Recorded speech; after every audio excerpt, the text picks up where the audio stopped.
Alors, chez nous, à la Lisadelle, comme je l'ai dit tantôt, les victimes arrivent effectivement. Voici, j'étais au travail.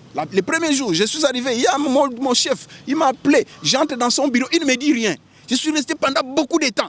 Quand il passe, il donne une petite gifle à mon fesse. Ne dit rien.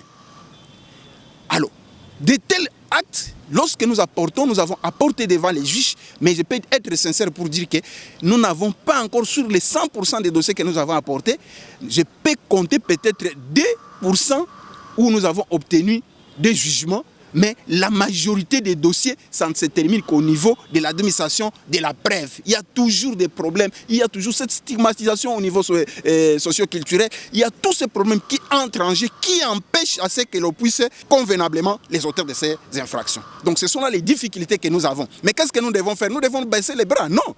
La Lisadelle est déterminée, comme les autres organisations de la société civile, déterminée. Parce qu'il y a un cadre légal qui existe, nous devons réprimer. Et la répression, nous rappelons chaque fois qu'il faudra renforcer les capacités des OPJ, des avocats, des défenseurs judiciaires, des greffiers, des magistrats et des juges. Parce que l'ignorance de la loi est à la base de beaucoup de choses. Parce que quand on dit non, un petit baiser qui est donné à quelqu'un qui n'a pas consenti en milieu de travail, comme son chef, vous savez, quelqu'un qui part en République démocratique du Congo pour avoir le travail, c'est tout un problème déjà. Une jeune fille qui a 24 ans, 25 ans, même une femme mariée, je dirais, qui travaille déjà à côté de son chef, et celui-ci lui demande quelque chose, elle refuse. Il y a risque de perdre son emploi. Et les femmes sont dans ces histoires-là. Ils disent non, en lieu et place de dénoncer, je risque de perdre mon emploi. Nous, OSC, nous allons nous taire parce que nous devons protéger le travail. Nous disons non.